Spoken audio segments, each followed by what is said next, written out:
Radio Infoside. Politics, geopolitics, dark politics, military, war rumors, talk commentary. With your host, Colin Smith. Alright, welcome back. It's been a long time since I've done a podcast. My wife and I adopted a little boy, and that's taken a lot of time. He's coming around though. He doesn't know English, and he's picking up words, and it's an amazing thing to see. He's a cool little kid. Glad to have him in the family. But obviously that's taken just tons of time. So, been kind of not doing a whole lot on social media other than just kind of coasting on Twitter. And today I made the decision that in July, I think I'm going to put my account in bot mode and rarely check it. Just kind of as a protest at what's going on with what Twitter and other big media, social media groups are doing to conservatives.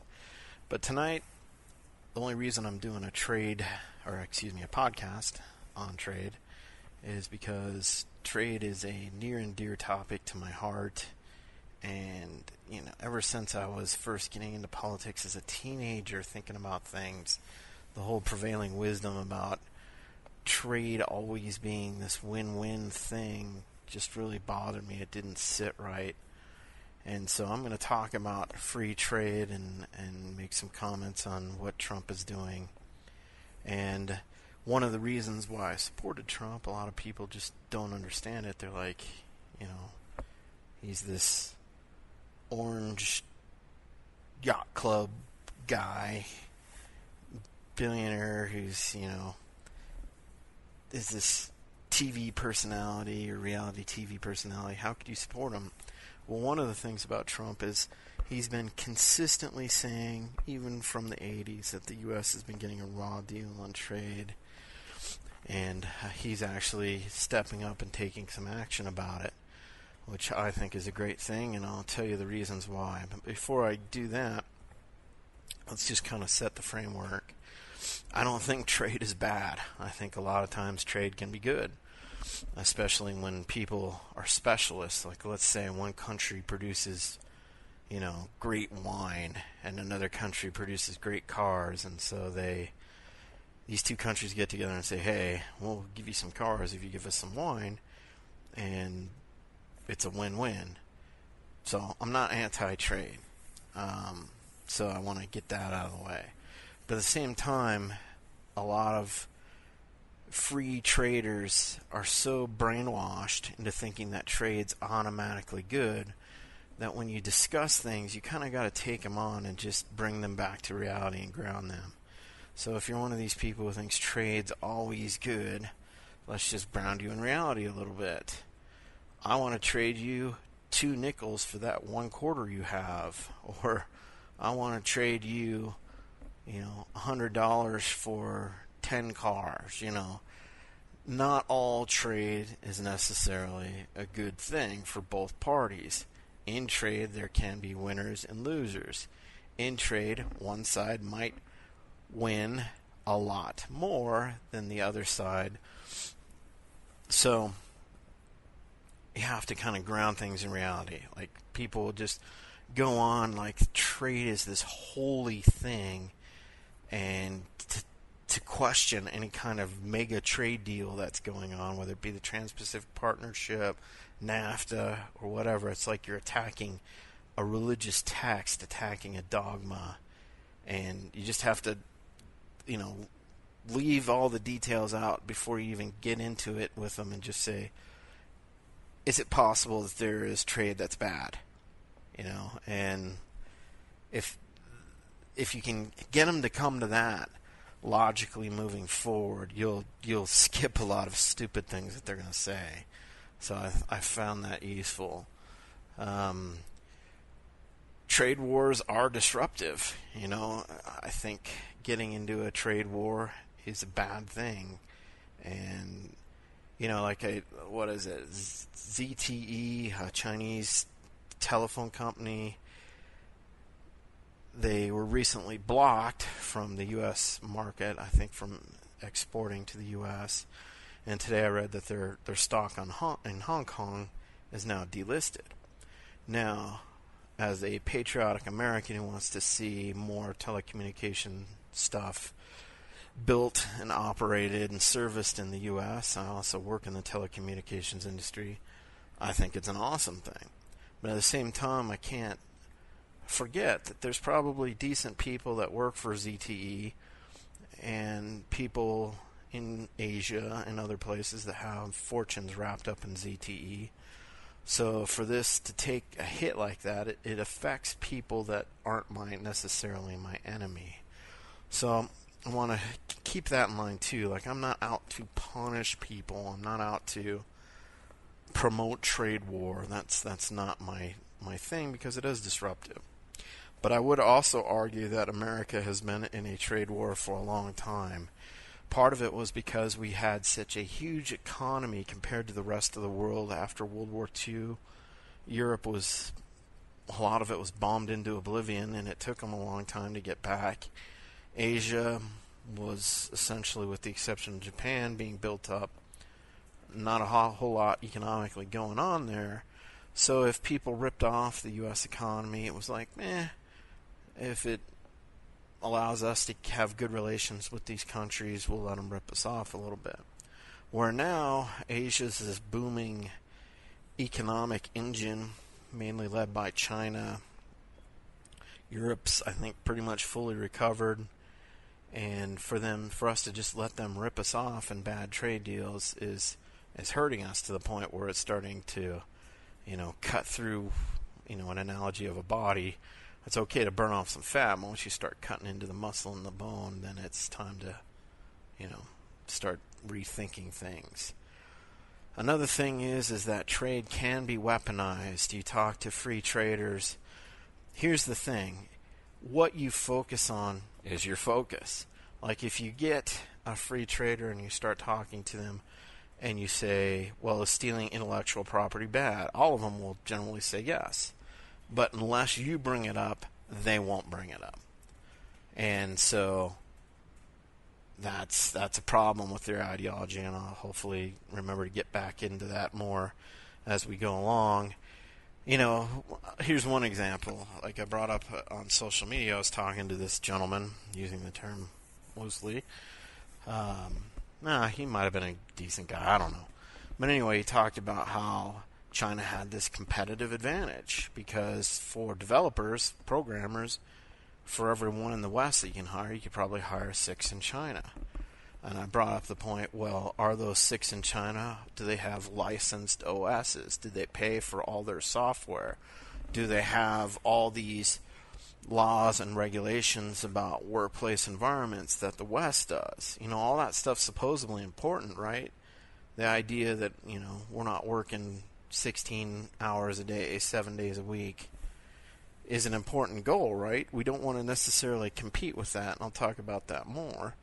But when I brought it up to this guy, he said, oh yeah, that's bad, but still they have a competitive advantage. It's like punching a boxer in the head and him just rolling with the punch, but the punch never sinking in. It's like the point was made, but it didn't affect his belief. It just like bounced off.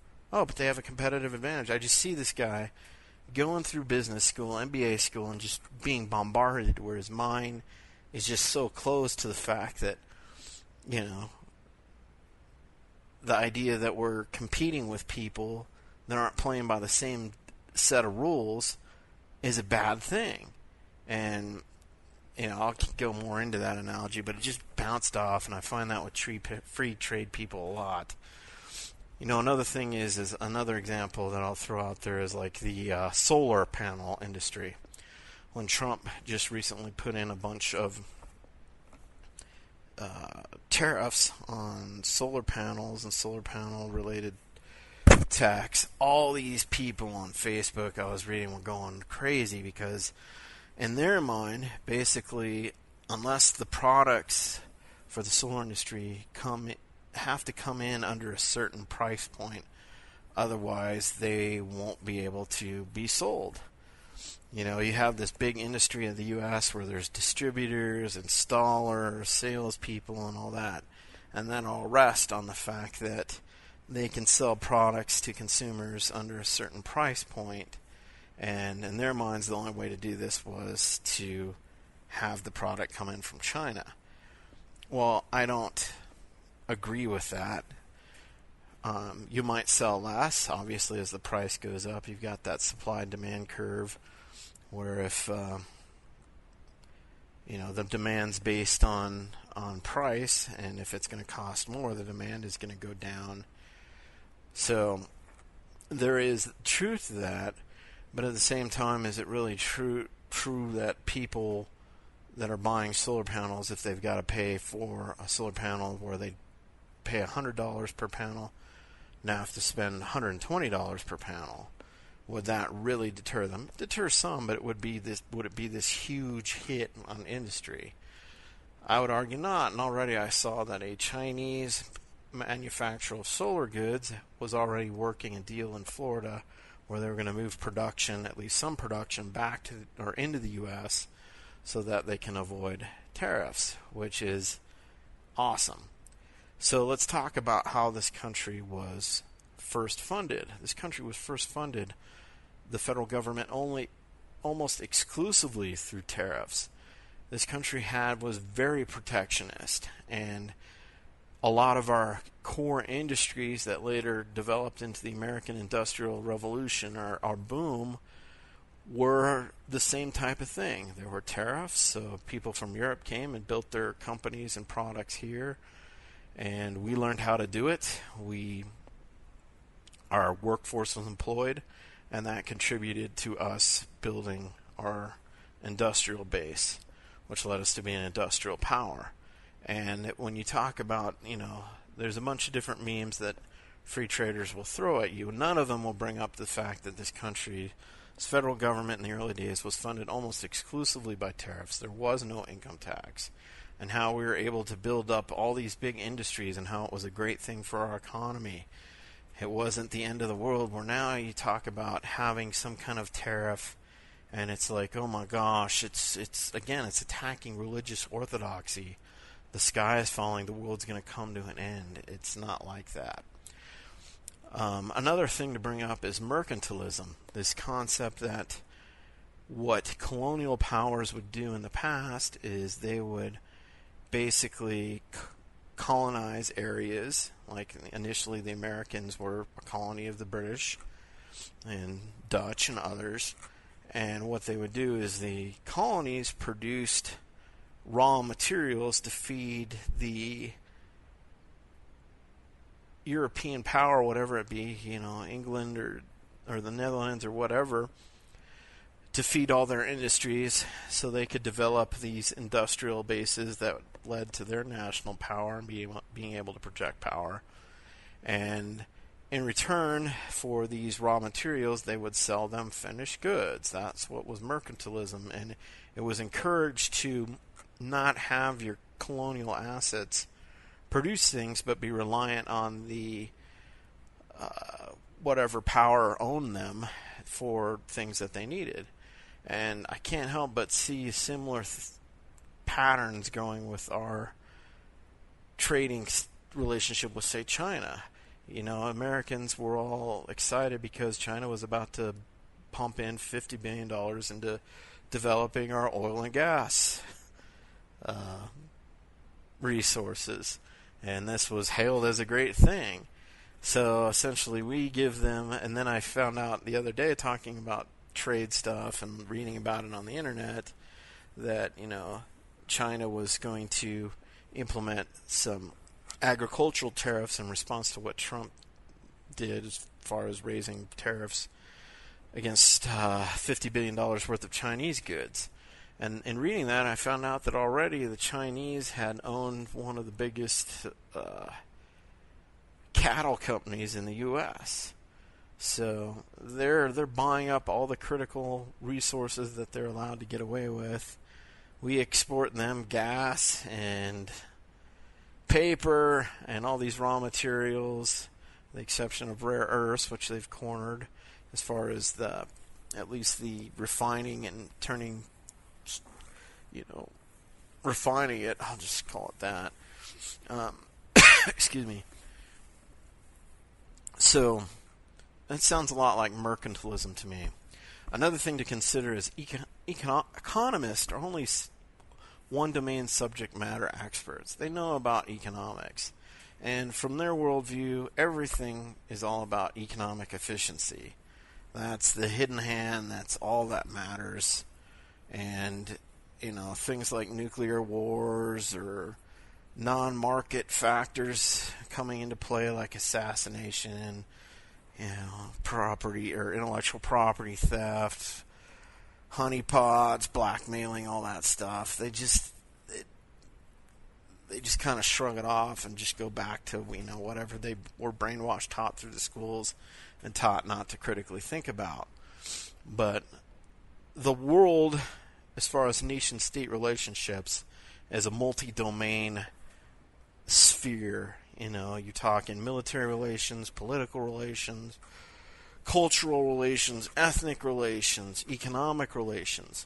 And unfortunately in this country, I really do believe that we've given the economists, the traders, too much clout, and all the other things aren't really looked at enough. So anyway, let's talk a little bit about our current trade status with China and others. We've been in a trade war for a long time. Basically, the Clintons were bribed. You can read about Gore and all these other people who are getting all sorts of contributions from Chinese, and then they granted China the most favored nation status, and then China joined the World Trade Organization. And as Trump points out, I guess in the World Trade Organization, the way trade works between different countries is they have different categories of countries, whether you're developing or developed. And I'm not sure all the different categories, but anyway, basically countries that are developing are given a lot more leeway to protect industries and have barriers to entry and stuff like that. And China's still, even though it's the second largest economy in the world, possibly in reality really the first now, they're given still a developmental status in the World Trade Organization, so they're allowed to do things that they probably shouldn't be allowed to do as far as protectionism and trade barriers. A lot of free traders, and this is really interesting to me, a lot of the details about trade deals are hidden. In fact, the Trans-Pacific Partnership, when it was being negotiated, they said it was classified.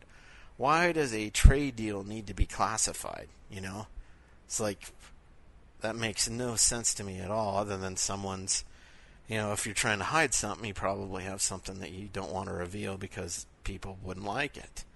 One of the little gems in the Trans-Pacific Partnership was these corporate triumvirates, where if a trade partner has an issue with another country's trade policies, it goes to a 3-lawyer triumvirate in some little committee, and they decide if the country's domestic policy is in line with the Trans-Pacific Partnership or not, and they're given authority in this treaty to make rulings that affect domestic policy. So you could have, say, California saying we're going to charge extra for chicken that doesn't meet our standard of free range or quality of care or whatever, and then China comes and challenges that, and there's 3 lawyers that decide, you're members of the Trans-Pacific Partnership, so you can't do that anymore.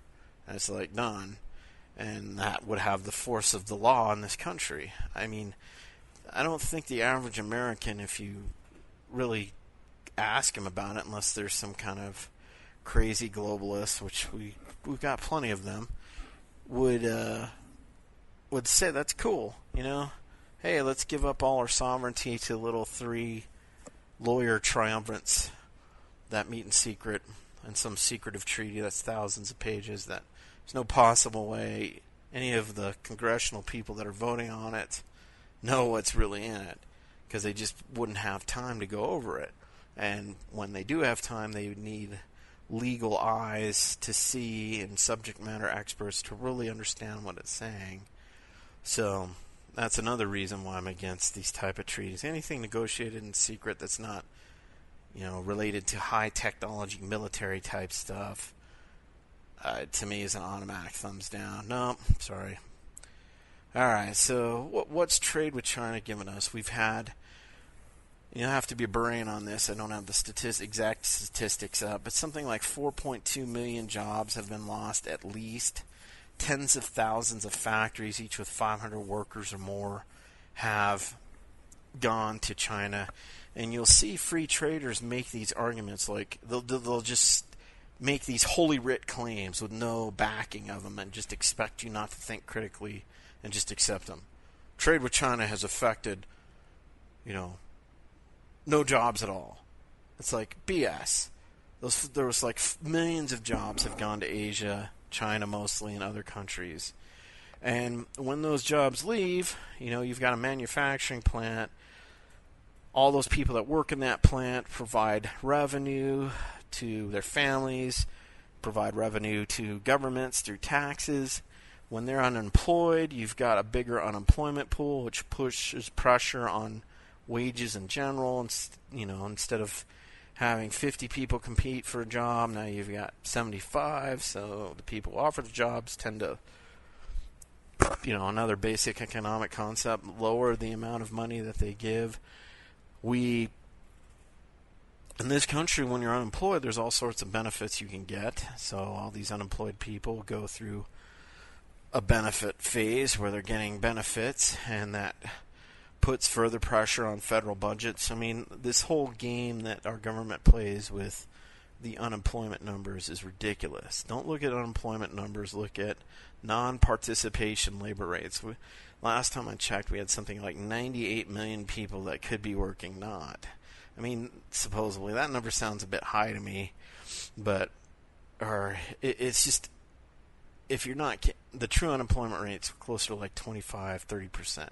And if those people were working, they wouldn't be on the dole, they wouldn't be receiving government assistance. And what government assistance does is no one really wants to pay the true cost of anything, whether it be for our military gear, whether it be whatever. I think our deficit now is at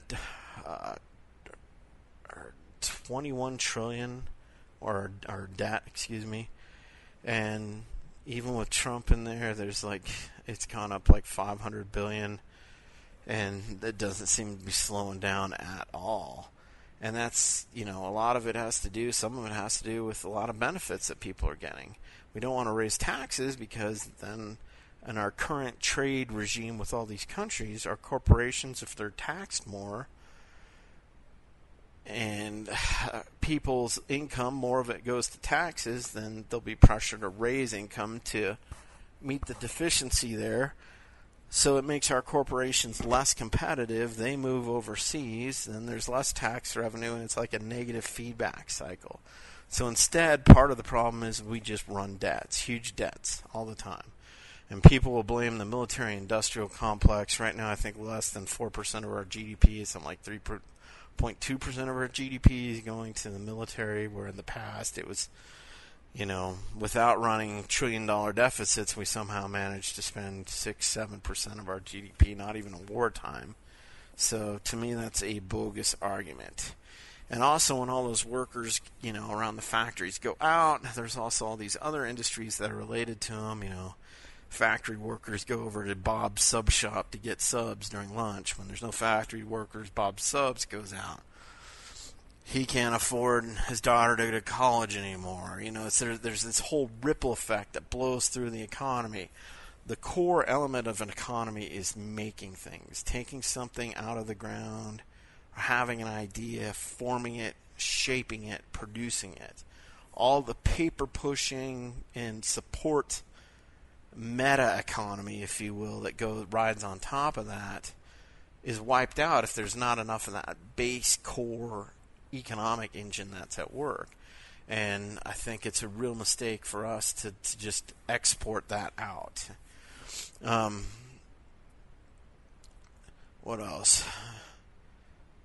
Another issue is self-reliance. Now this one's a big one for me. The whole idea of we'll just buy tanks from China. All our electronics companies go out of business, so we'll just put we'll buy all our electronic chips from South Korea, Japan, and China, and we'll put them in all our military equipment. There's a concept called chipping, Where backdoors into electronics are built in. Don't be surprised if we're dependent on potential adversaries that are supplying our electronics needs. If they aren't putting all sorts of backdoors and stuff in it, there's pretty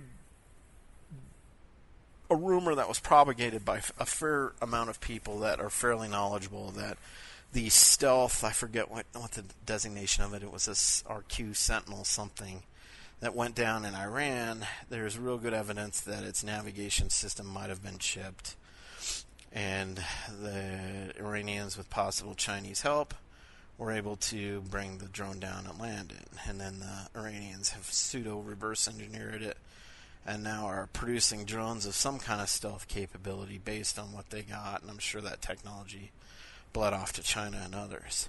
So the idea of self-reliance is lost, and I think that if you want to be a superpower or a military power, you want to be as self-reliant as you can. And if you're allowing all your base industries to go out of business or move overseas, it's a really dumb idea.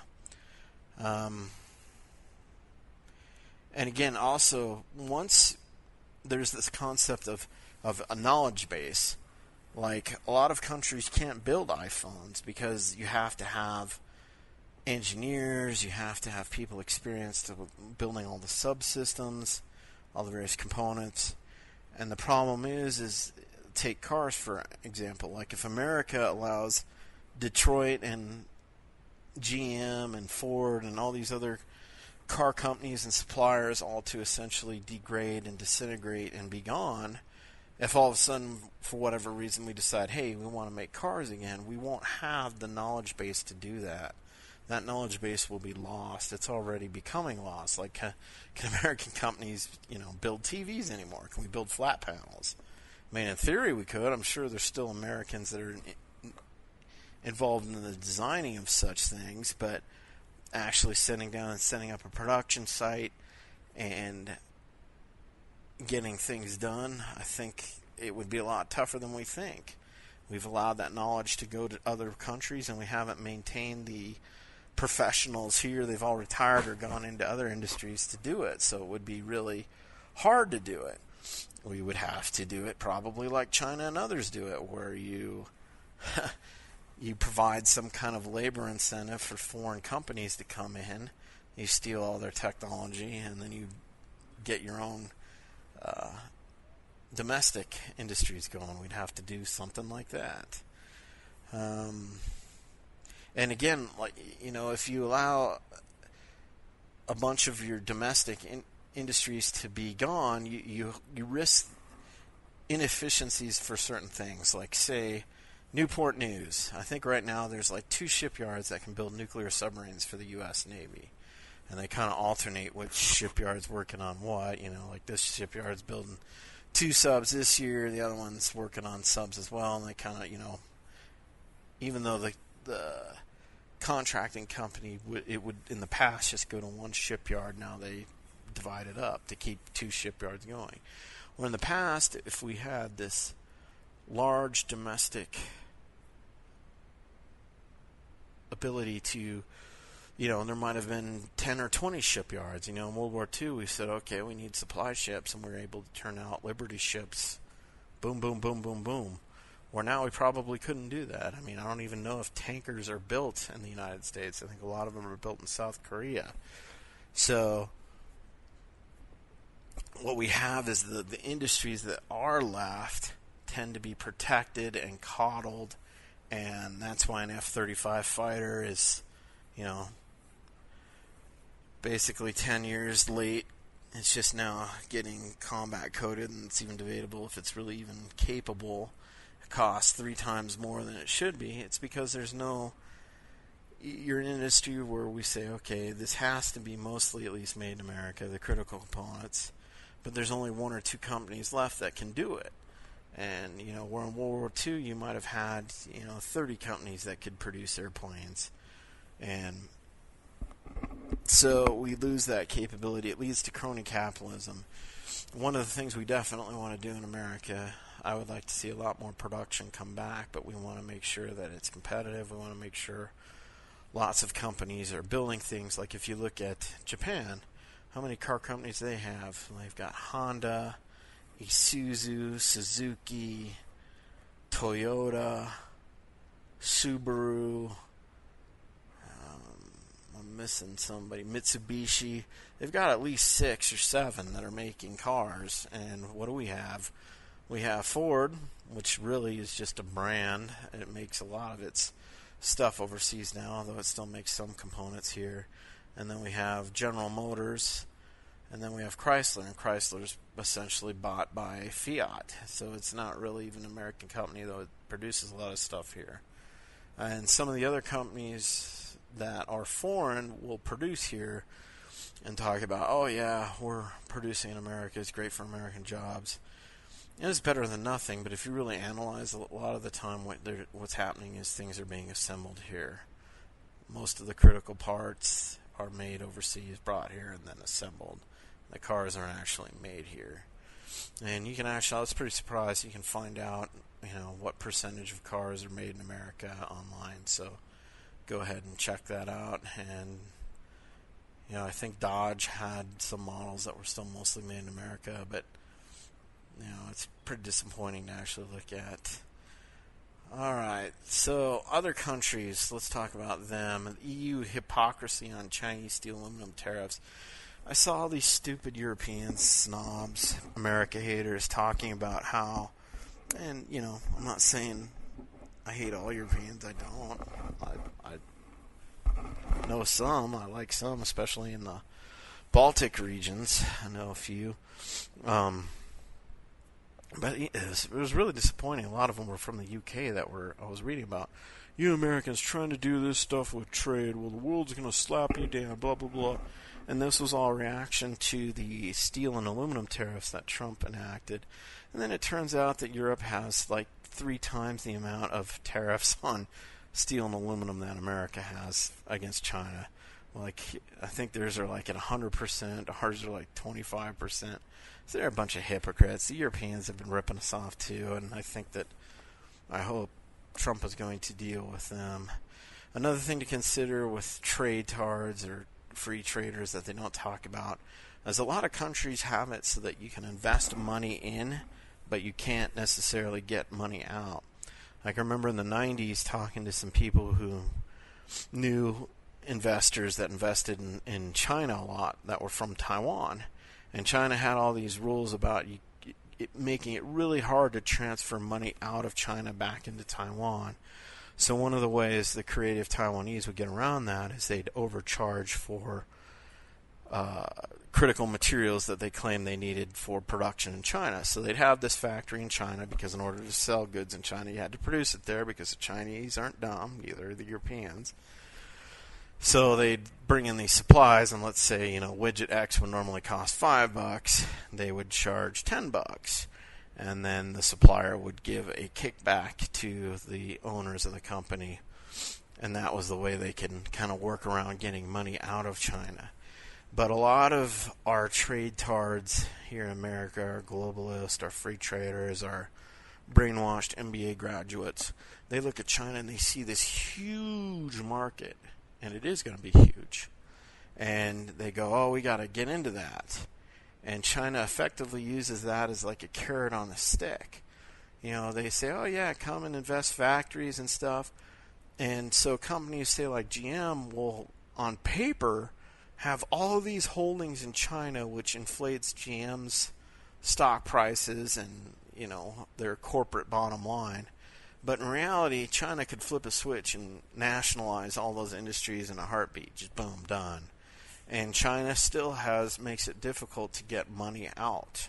GM can't necessarily grab or sell a bunch of factories there and take all that money out of China. But as far as a poker chip, it looks good. You can go on paper and say, look, we've got all these holdings in China. It looks good, so you can trade your stock around, but in reality all you've done is enrich China. You get a little bit of profit back. You get a promise for joining in this market. And another thing that China and other countries will do is they'll do co-development. They'll say, all right, you can come in here and build because we won't let you, bring cars in unless you build, or you have to pay a 25% tax for cars going into China or whatever. So U.S. companies just go, okay, we'll get around that. We'll co-develop with a Chinese or other Asian partner, and Germans and French do this too. And so they co-develop, build a factory run by a local company as well as the American one. The locals watch, steal all the technology, and then suddenly there's these ghost factories that pop up that are producing things. No intellectual rights are enforced, copyrights are ignored. Great example of this early on was like Schwinn with Taiwan, I think. Basically, Schwinn went over to Taiwan, maybe it was China, I think it was Taiwan, and built a bunch of bike shops, co-development, and then all of a sudden there was all these Taiwanese shops that were building bikes that looked just like Schwinn for much cheaper because they don't have to have the same labor regulations, pay their workers a lot cheaper, and they essentially ran Schwinn mostly out of business. Another thing to think about is industrial espionage. Basically intellectual property rights. It costs billions of dollars for the U.S.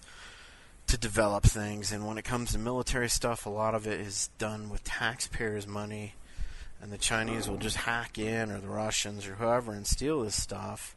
And, sometimes movies will open in Beijing before they're even released in the United States, because somehow Chinese have gotten a copy of the movie, and they're running it through theaters, and the people who, investors, actors, all this, none of them are getting paid or getting any kind of fees back.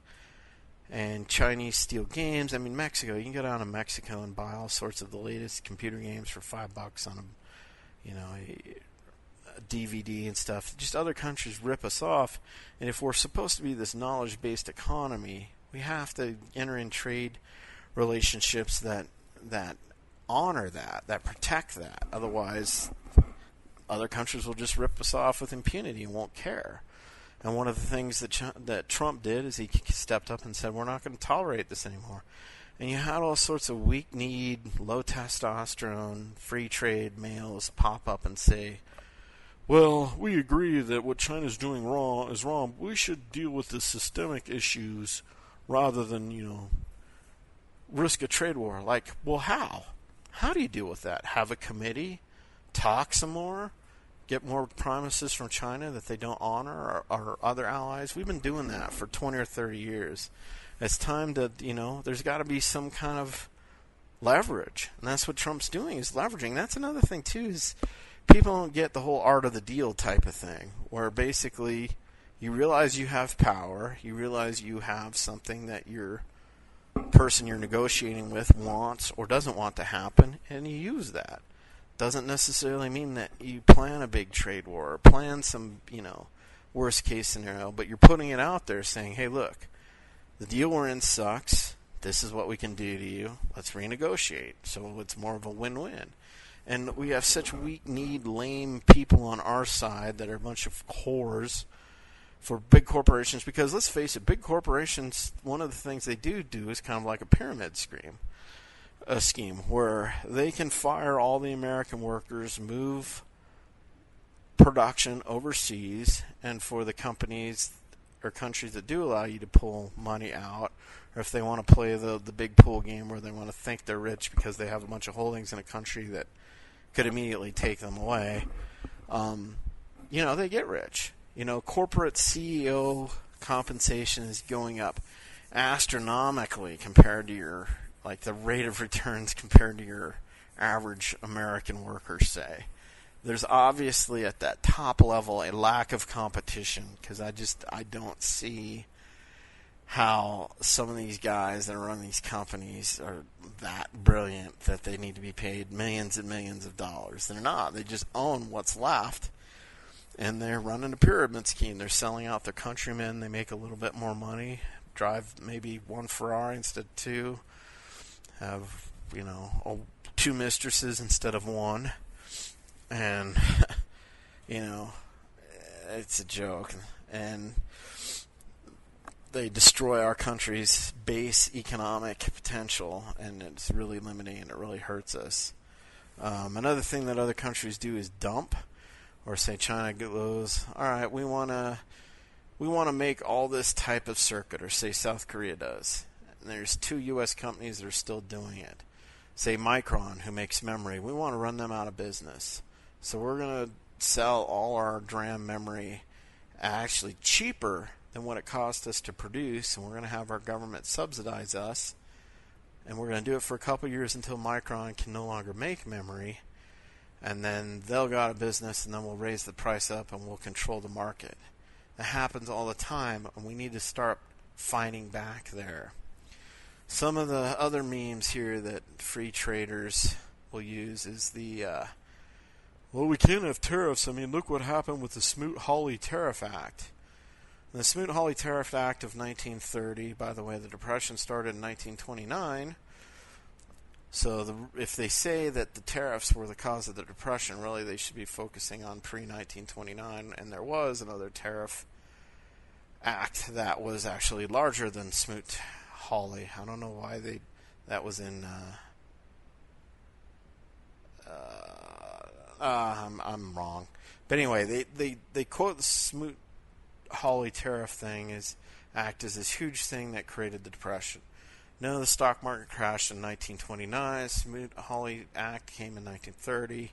Ben Bernanke of the Federal Reserve admitted that the Federal Reserve had a huge part to play in creating and exacerbating the Depression because of basically federal policy, creating bubbles. It wasn't the Smoot-Hawley Tariff Act, but every idiot MBA student that I've ever talked to has it drilled into their head.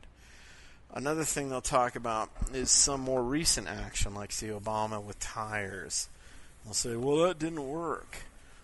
And that's one instance where, some weak-kneed politician didn't really do maybe what was called for to get some kind of policy changes. Again, they just will not, because they're not taught this in schools, again, how the U.S. industrialized under tariffs and funded its government during its early history. They just ignore all that.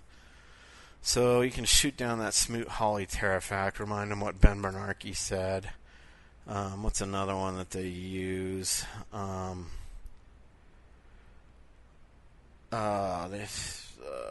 me see. I got some notes that I wrote down here. Do we really want to be competing with labor that works 14 to 16 hours a day? Has no health benefits, has no OSHA protections.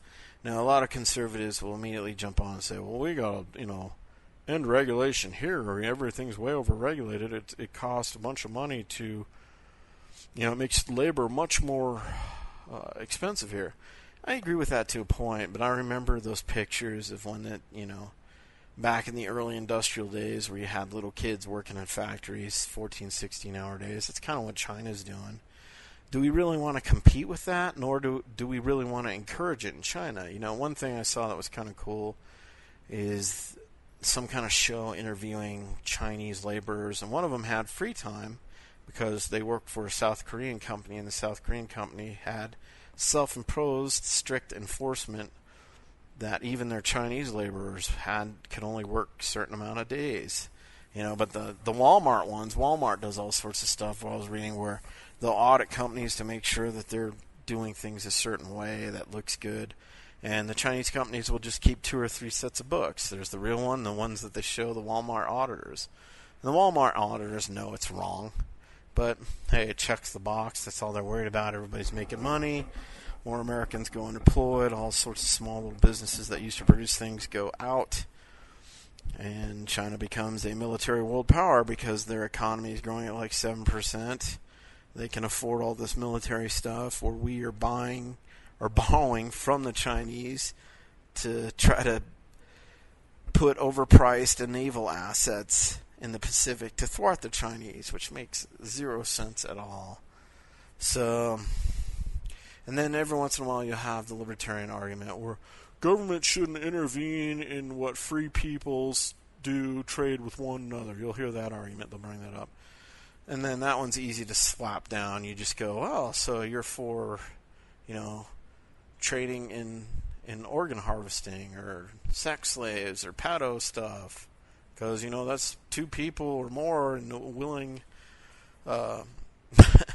willingly engaging in trade, and government shouldn't intervene. And they'll try to throw some weird stuff. Well, that doesn't count because blah blah blah. It's like, no, your argument sucks, and it just got sunk. So swap that one down. So what's my whole thing here is you cannot be a superpower if you don't make anything.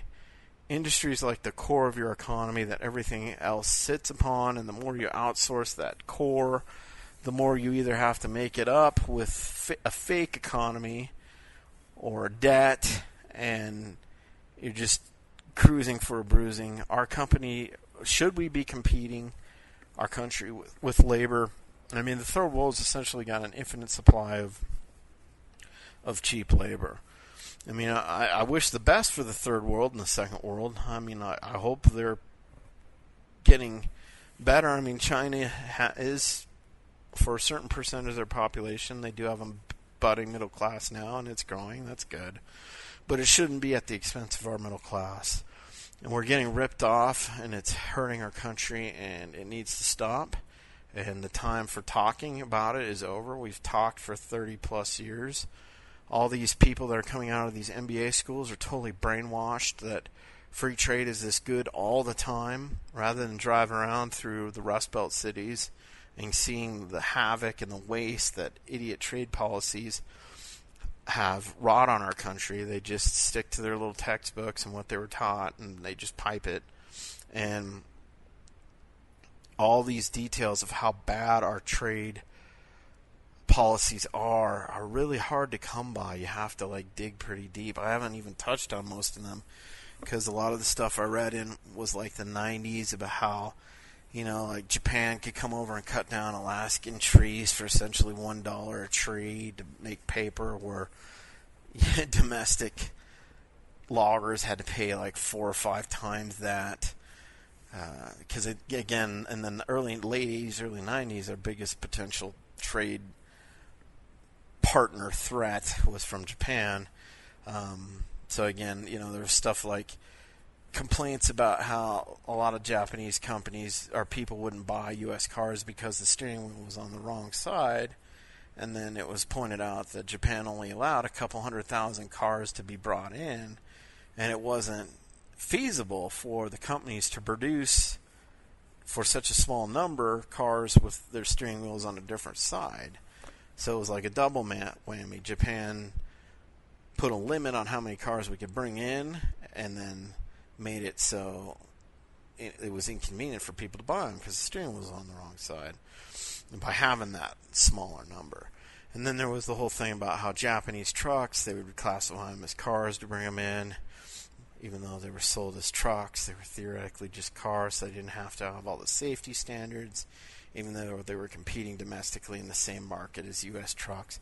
There's just a whole body of knowledge there. And again, all these little details, like if you really get into the details, it'll start coming just out how badly we're ripped off.